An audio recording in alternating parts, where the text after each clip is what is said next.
सहजानंद स्वामी महाराज की जय जय जय। धाम धमी मुक्तो की जय जय जय। मुक्ताक्षर पुरुषोत्तम की जय जय जय। जे उत्पत्ति तथा स्थिति लय करे वेदो स्तुति उच्चरे। जे नारोम सुचिद्रमाणु समा ब्रह्मांड कोटि परे। माया काल रवि शशि सुरगणो अज्ञान लोपेक्षण। एवाक्षरधाम नाधिपति श्री स्वामी नारायण। महाध्यानाभ्यासं विदतमजस्त्रं भगवत पवित्रे सम्प्राप्तं स्थितिमतिवरेकान्तिकवृषे। सदानन्दं सारं परमहरिवार्ताव्यसनिनं। गुणातीतानन्दं मुनिवरमहं नौमि सततम्। अनेकेभ्यो सद्भ्यो विमलहरिविज्ञान ददतं। भुविर्ब्राह्मी विद्या हरिवचनरूपामुदयतं। हरिध्यानासक्तं शुभगणमनाद्यक्षरमहं। गुणातीतानन्दं सकलगुरुमुरे मुनिवरम्। सहजानंद स्वामी महाराज की जय जय जय। यत्सत्येन जगत्सत्यं यत्प्रकाशेन भाति तत्। यदानन्देन नन्दन्ति तस्मै श्री गुरुवे नमः। ध्यानमूलं गुरोर्मूर्ति पूजामूलं गुरोर्पदं। मन्त्रमूलं गुरोर्वाक्यं मोक्षमूलं गुरोकृपा। सहजानंद स्वामी महाराज की जय जय जय। अनादि मूल अक्षर मूर्ति सद्गुरु श्री गुणातीतानंद स्वामी की बातें। प्रकरण 6 सर्वदेशी समझन। बात 52वीं। गुणातीतानंद स्वामी कहते हैं, स्वामीनारायण हरे स्वामी बात कहते हैं, जिसे सुखिया होना है उसे तो जब स्वयं का बेटा 16 साल का हो जाए तब तुलसी के पत्ते के साथ पत्ते के हजरी में उसको एक कन्या के साथ में उसकी शादी करा देना और इस संसार वगैरह से मोह माया वगैरह छोड़कर निकल पड़ना। और एक भी जीव को सभी समय में, यानी कि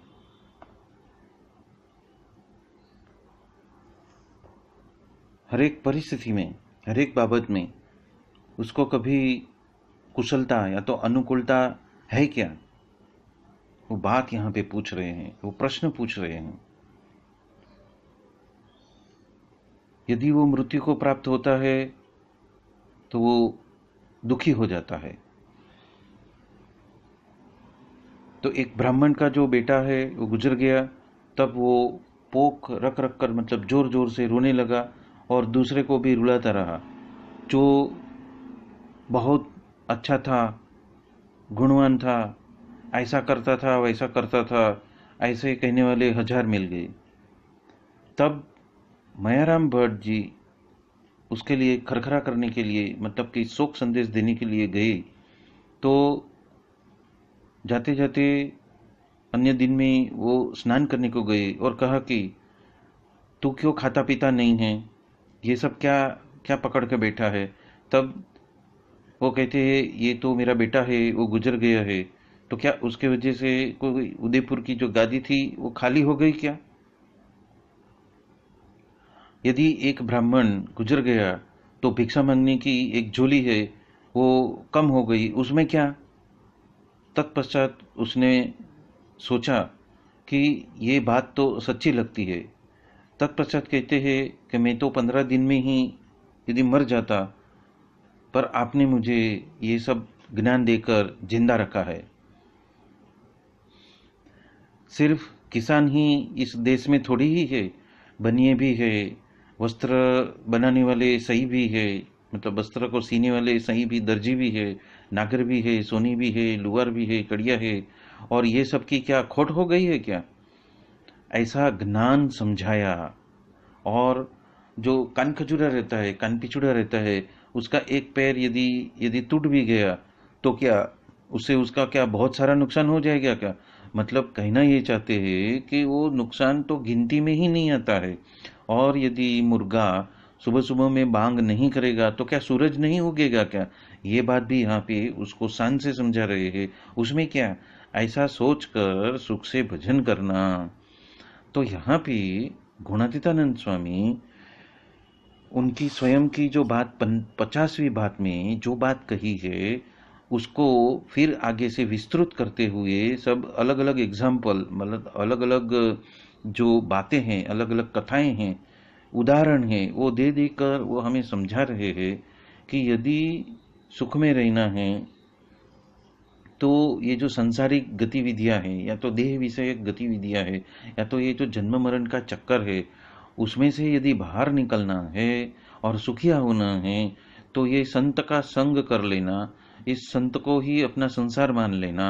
और वो जो भी सिखाते हैं, वो जो ज्ञान देते हैं, वो जो उनके जो एकांतिक भक्त है, उनके जो ऐसे दिव्य साधु है, उनका संग रखना, और वो हमें जीवन में कैसी सहजता से जिया जा सकता है, और ये सांसारिक, व्यवहारिक और शारीरिक वगैरह जो कष्ट वगैरह प्राप्त होते हैं, उसमें भी हम सुख से कैसे भजन कर सकते हैं, वो सारी रीत बात यहाँ पे बताते हैं। उसको सीख लेनी है। और समय वर्ते सावधान, मतलब कि यदि हमें समझ में आ चुका है तो वो विवेक सीख लेना, और ये सारी जो रीत बात जो ये संत बता रहे हैं, उसकी आज्ञा में टुक टुक बरतना। ये बात यहाँ पे गुणातीतानंद स्वामी हम सबको जता रहे हैं।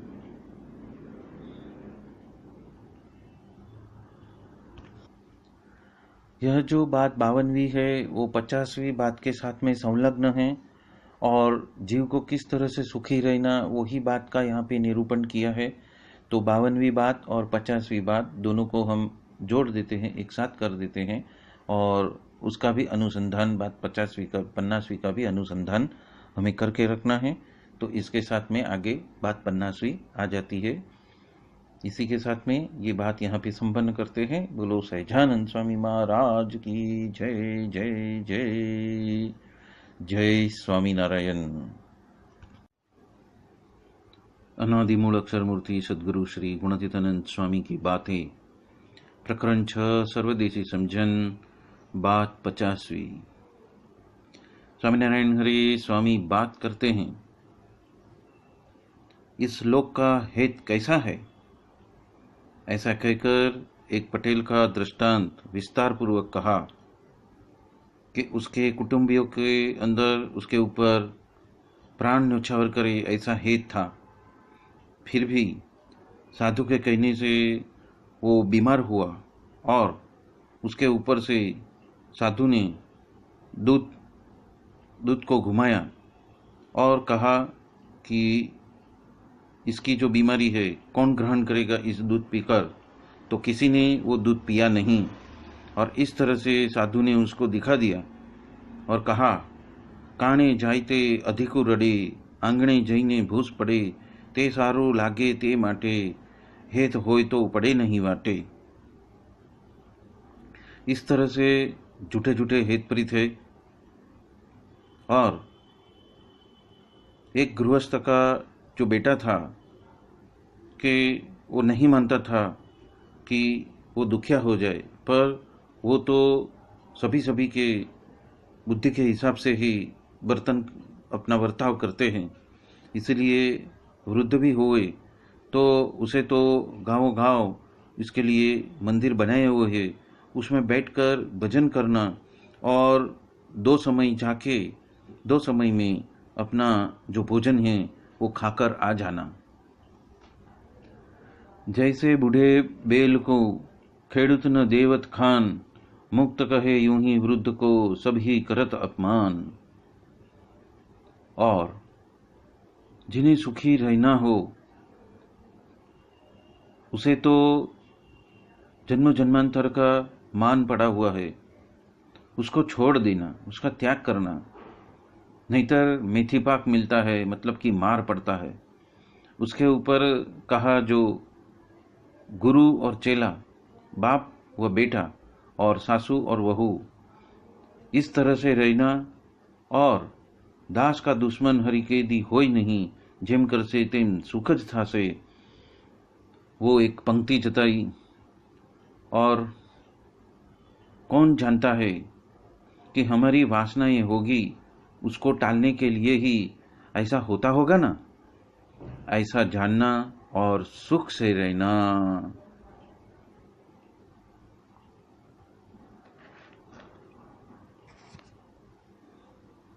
यहाँ पे बात 50 में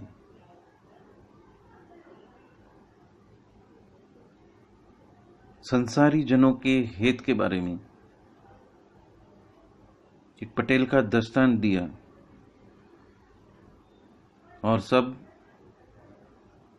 उसका दुख अपने ऊपर लेने के लिए दूर भाग गए। ऐसा ये गुणातीत साधु ने करके दिखाया। और जो उन्होंने जो पंक्ति गाई है, काणे जाए ते अधिक उरड़े, उसका भावार्थ तो यह है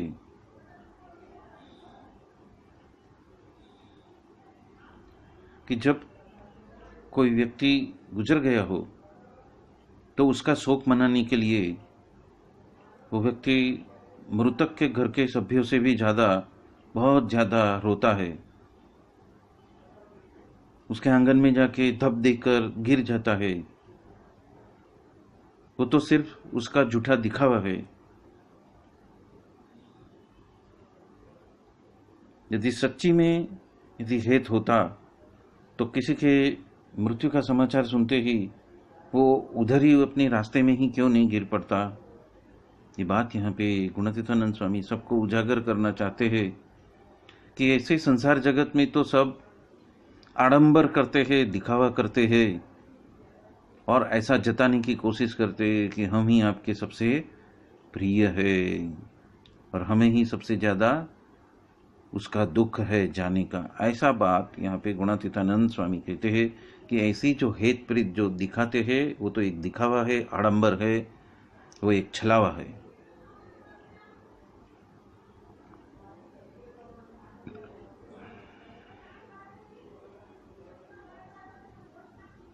यहाँ पे उन्होंने और एक बात कही है कि जो जो वृद्ध हो चुके हैं उनके लिए तो हिंदू शास्त्रों के हिसाब से हिंदू धर्म में गांवों गांव मंदिर बनाए हुए हैं, तो वहाँ पे बैठकर आप भक्ति भजन कर सकते हो।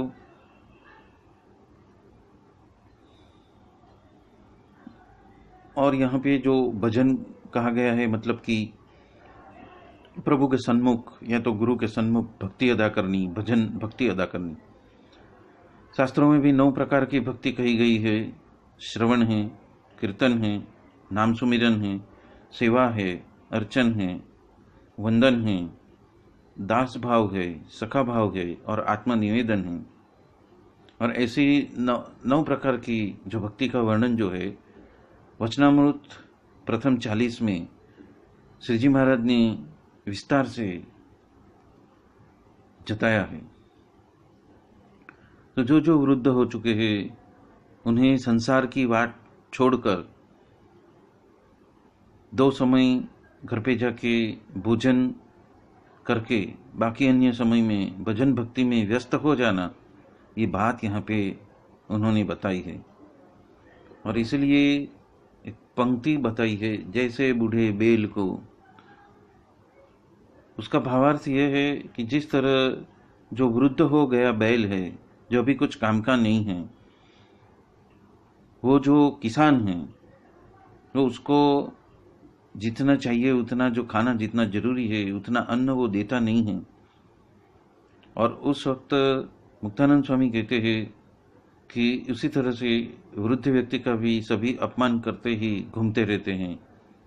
तो ऐसा तो ये संसार की जो मेरा मेरा मेरा, मेरे अपने अपने अपने का जो एक भूत सवार होता है, एक जो धुन सवार होती है, वो ऐसे वक्त में उसका क्या परिणाम होता है, वो आईना यहाँ पे गुणातीतानंद स्वामी ने ये दो पद गा के दिखा दिया है। और उपरांत एक नियम बताया है कि जिन्हें इस संसार में सुख से रहना है तो उन्हें तो जो पूर्व का जो मान वगैरह है उसका त्याग करना, मतलब इस जन्म में जो मान सम्मान मिला था संसार से या अपनों से या कुटुंबियों से या ज्ञातिजनों से या तो समाज से जो कुछ मान वगैरह मिला है वो सबका त्याग कर देना, नहीं तो मार पड़ता है। क्योंकि जैसे जैसे समय बदलता है, जैसे जैसे उम्र बदलती है, जैसे जैसे पीढ़ी बदलती है, वैसे वैसे जो व्यक्ति वृद्ध हो जाता है उसका कोई मान सम्मान करने वाला है ही नहीं। और ऐसे ही संसार है, ऐसा ही समाज है। इसीलिए कहा कि गुरु और चेला, बाप व बेटा और सासू और बहू, उस संबंध से ही रहना और ज़्यादा उसमें दखल अंदाजी करना नहीं। और इस तरह से वो कहते हैं कि दास के दुश्मन हरि कभी हो ही नहीं। वो जो करते हैं वो हम हमारे सुख के आशय से ही करते हैं। वो बात यहाँ पे गुणातीतानंद स्वामी कहना चाहते हैं। ये जो पंक्ति गाई है वो निष्कुणानंद स्वामी के रचना में ये पंक्ति आती है कि दास के दुश्मन तो कभी हरि होते नहीं हैं। दास के दुश्मन तो हरि होए नहीं, भाई जे कहीं करसे ते सुख थासे, अण समझे अटपटू ए लागे खरो, पण समझीने जुए तो सत्य भासे, दास के दुश्मन तो हरि होए नहीं। भाई सुखमा हरि कहो केने सांभर्या, जो धनराज ने परिवार पामे, राजना साजमा राम जी विसरे, वड़ी मालना मदना मदमा मत वामी, दास ना दुश्मन ते हरि होय नहीं। भाई संसार ना सुख ते दुख छे दास ने, ते हरि विचारी ने नहीं ज आपे, पण जगतना जीव ते जुक्ति जानी नहीं, अण छथा दास ना दोष थापे, दास ना दुश्मन हरि होए नहीं। भाई देह तणु दुख थे सुख छे संतनी, जो अखंड वरती वड़ी एम रहे, निष्कुणानंद ए दया नाथनी जाणजे, जे समझाती तो एम ज कहे, दास ना दुश्मन ते हरि होए नहीं। यहाँ पे निष्कुणानंद स्वामी ने संसार की उपलब्धियां, संसार के अंदर उपजा हुआ मोह, वासना वगैरह का भी निरूपण किया हुआ है। और उसके सामने ये भी एक बात प्रतिपादित की है कि यदि श्री हरि ने आपके शरीर में, आपके देह में कुछ रोग वगैरह दिया है, कुछ दुख वगैरह दिया है, वो तो आपके भले के लिए ही किया है और उससे आपका कल्याण ही होएगा। और ऐसा कल्याण के कारण से ही आपको दुख या रोग या पीड़ा वगैरह आपको दी होगी। इसलिए ऊपर से उसका मर्म भी कहा। ये मर्म ये है कि यदि हमारे अंदर यदि वासना होएगी और जब तक हम निर्वासनिक नहीं होएंगे तब तक हम अक्षरधाम के अधिकारी भी नहीं हो सकते। इसलिए ऐसी वासनाओं को टालने के लिए ही ऐसा होता होगा ना, ऐसा सोच विचार करना है। और ऐसा सोच विचार करके, ऐसा समझकर हमें सुख से, उसमें भी हमें ऐसी रोग की स्थिति में भी सुख से रहना कि प्रभु हमारा हित ही कर रहे हैं। ये बात यहाँ पे गुणातीतानंद स्वामी हम सबको जता रहे हैं। यहाँ पे गढ़ड़ा 20 में, जो कि स्वभाव, प्रकृति और वासना के लिए ही महाराज ने उसको उर्वरित किया है, और उसमें एक दीनानाथ भट्ट जी ने प्रश्न पूछा है कि स्वभाव वगैरह जो है वो हकीकत में क्या है। तब श्रीजी महाराज कहते हैं कि जीव ने जो जो पूर्व जन्मों में जैसे जैसे कर्म किए हैं, वो सभी कर्म जो परिपक्व अवस्था को प्राप्त करके जीव के साथ में एक रस हो गए हैं। जिस तरह से लोढ़ा के अंदर अग्नि प्रवेश हो जाती है, उसी तरह से परिपक्वपना को प्राप्त करके जीव के साथ में जो घुल मिल गए हैं, और ऐसे जो कर्म है उसको ही स्वभाव कहते हैं, और उसको ही वासना तथा प्रकृति हम कह सकते हैं। और ये बात श्रीजी महाराज ने स्वयं गढ़ड़ा 20 में कही है।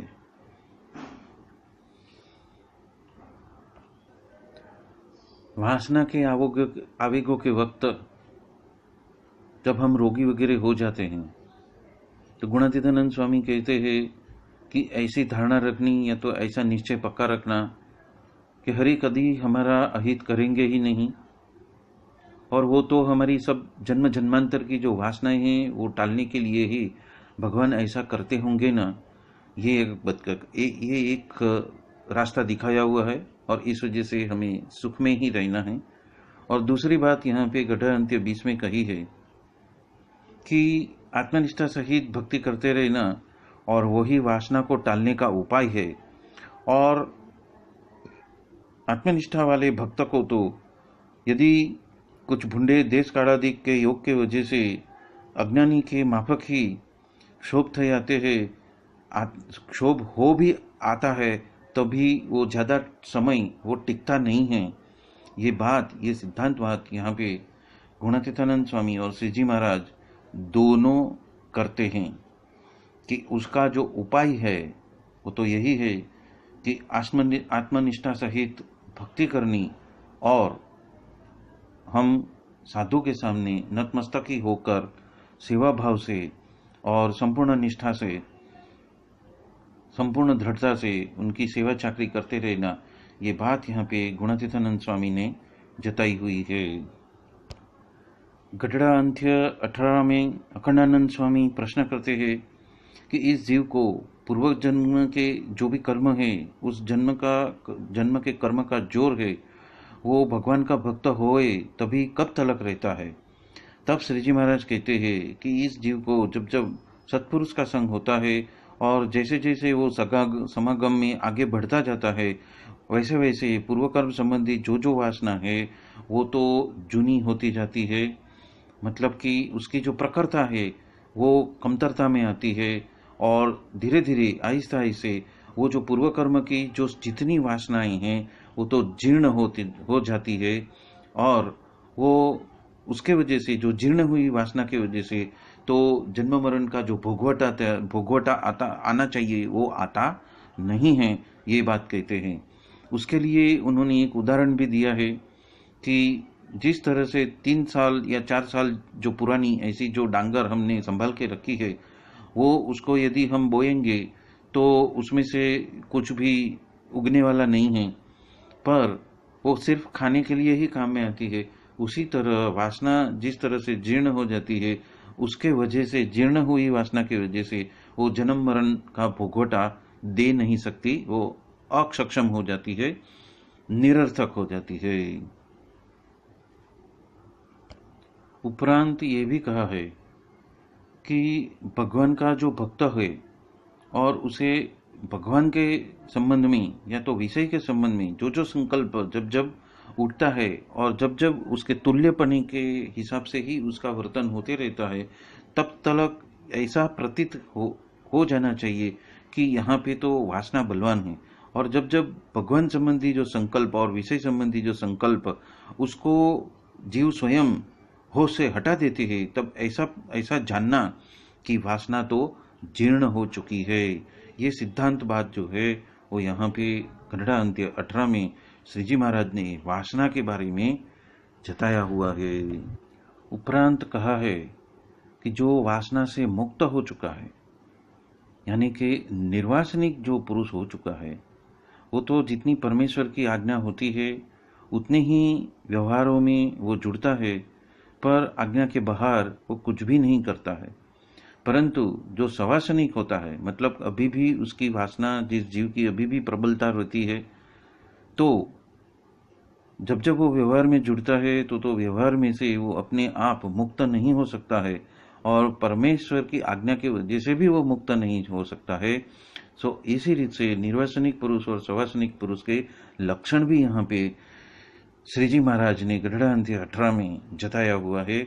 और इसलिए सावधान होना, और जिस तरह से हम निर्वासनिक हो सके, किस तरह से हम निर्वासनिक हो सके, उसके लिए ऐसे प्रयत्नशील और होशपूर्ण व्यवहार करते रहना, ये बात गुणातीतानंद स्वामी हम सबको जता रहे हैं। गढ़ड़ा प्रथम 11 में भी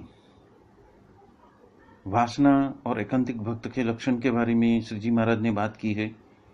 तब ब्रह्मानंद स्वामी प्रश्न पूछते हैं कि हे महाराज, वासना का रूप क्या है? तब श्री जी महाराज स्वयं कहते हैं, पूर्वे जो जो विषयों का भुगतान किया है और उसमें हम आसक्त हुए हैं, उसको देखा है, उसका स्पर्श किया है, उसकी सुगंध ली है, या तो उसको सपने में भी उसकी कल्पना की है, तो जो अंतःकरण के अंदर उसके प्रति जो तीव्र इच्छा उसको भुगतने के लिए जो उत्पन्न होती है, उसी को ही वासना कहते हैं। और उपरांत जो विषय हमने भोगे नहीं हैं, फिर भी उसको, उसकी जो अंतःकरण के अंदर जो तीव्र इच्छा प्रकट होती है, बार बार उसके प्रति हमारा जो होश है वो लालायित होते रहता है, और उसको भोगने की इच्छा प्रबल और तीव्र अति तीव्र होते जाती है, उसको भी वासना ही कहा गया है। ये बात यहाँ पे श्री जी महाराज स्वयं कहते हैं। इससे ही संलग्न मुक्तानंद स्वामी प्रश्न पूछते हैं कि भगवान का एकांतिक भक्त किसे कह सकते हैं?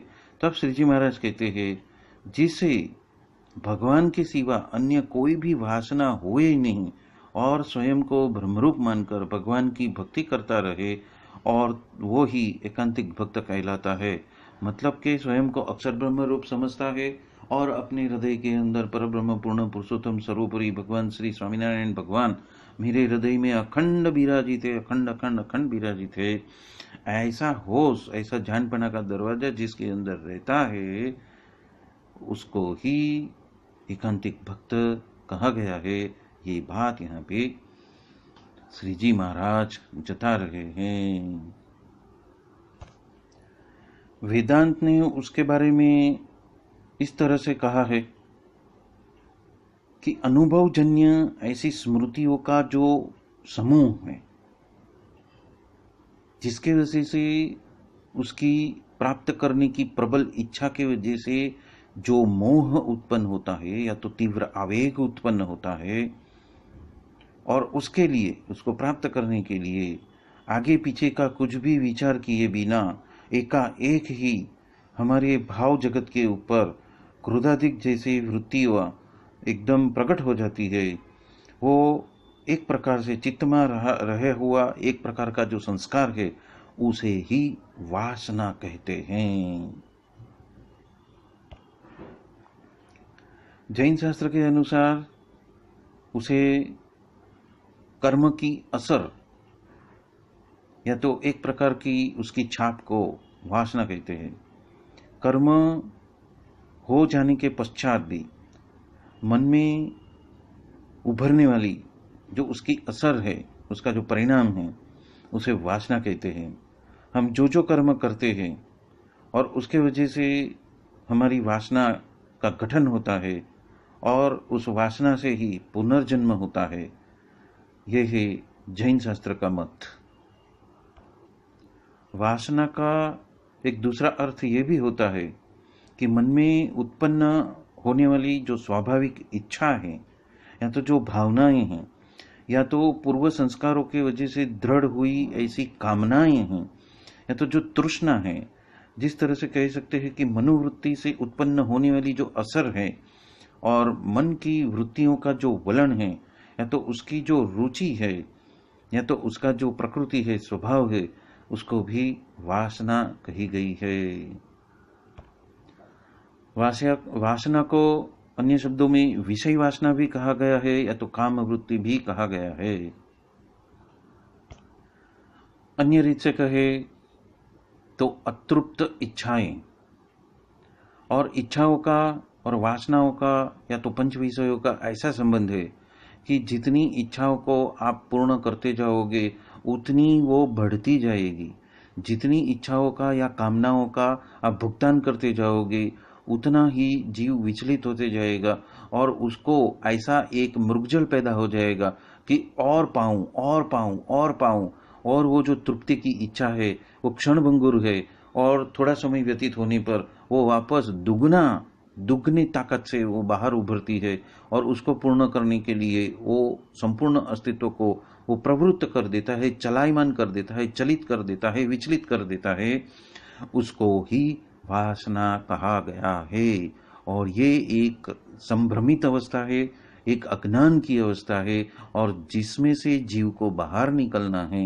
ये बात यहाँ पे, ये मूल बात यहाँ पे गुणातीतानंद स्वामी प्रकरण 6 की 50वीं बात में वो जता रहे हैं।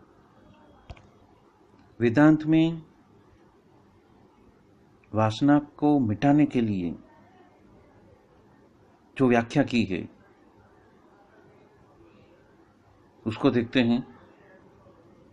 विवेक बुद्धि के वजह से, मतलब कि सजगता की वजह से, सतर्कता की वजह से, होश की वजह से या तो उन्मत्त ज्ञान की वजह से, सम्यक ज्ञान की वजह से, चित्त की शांति रूप वासना दृढ़ होने की वजह से, बाहर के निमित्त होने के बावजूद भी क्रोध वगैरह की उत्पत्ति न होनी, उसको वासना का क्षय कहा गया है।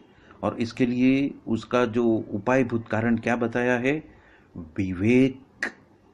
विवेक बुद्धि का पालन, विवेक रूपी ज्ञान के वजह से, होश के वजह से, सतर्कता के वजह से, सजगता के वजह से उसका त्याग कर देना। कितनी भी लालायिता उत्पन्न करने वाले ऐसे निमित्त हमारे सामने, हमारे संजोग में वो उत्पन्न हुए, फिर भी हम विचलित हुए बिना उसका त्याग करें, उसको वासना का क्षय कहा गया है। ये भी एक उपाय है। वासनाओं से भरा हुआ आत्मा को ही वासनात्मक जीव कहा गया है या तो उसे ही जीवात्मा कहा गया है। और वह हरेक जीव के अंदर, हरेक जीव के साथ में वो अति सूक्ष्म रूप से वासनात्मक लिंग के रूप में या तो वायु देह के रूप में या तो उसे ही सूक्ष्म देह के रूप में वो बसता है। और यह देह छूटने के बाद भी वो जीव के साथ में जाता है और उसी की वजह से उसका जन्म मरण का चक्कर चालू ही रहता है। ये बात यहाँ पे गुणातीतानंद स्वामी सभी को जता रहे हैं। ऐसी ही बात प्रकरण 9 की 22वीं बात में विस्तार से गुणातीतानंद स्वामी ने कही है, उसका भी अनुसंधान कर लेना है। इस बात में विजयात्मानंद स्वामी ने उस छोटे बच्चे को, कणवी के लड़के को, वो सभी जो संबंध है वो सिर्फ और सिर्फ स्वार्थ के वजह से है और सच्चा हित किसी के अंदर नहीं है, वो प्रतीत कराने के लिए जो एक खेल रचा, और वो खेल वो लड़के ने स्वयं सबके मुंह से सुना, तब उसका जो असली चेहरा था वो सामने आ जाता है सभी का, और स्वार्थ युक्त हित को टालकर वो साधु के साथ में चल पड़ता है। ये बात यहाँ पे गुणातीतानंद स्वामी जताना चाहते हैं।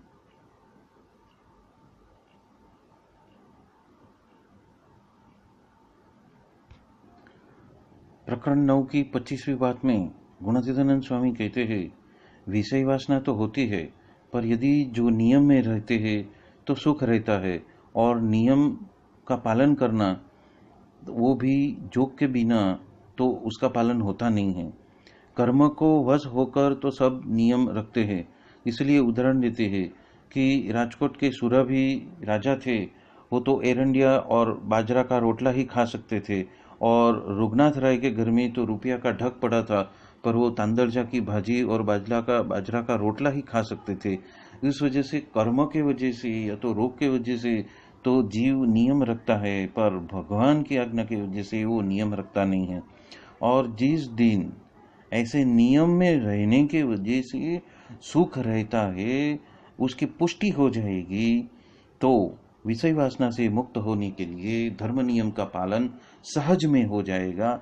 इस वजह से विवेक ज्ञान को जागृत करके, हर एक संत की आज्ञा का पालन करके, ऐसे साधु पुरुष, ऐसे गुणातीत सत्पुरुष के जोग में रहकर जो आगे जीवन व्यतीत करता जाएगा, नियम का पालन करता जाएगा, वो नियम पालन की वजह से वो सुखी सुखी रहता जाएगा और उसकी प्रतीति भी दिन ब दिन उसको आती जाएगी।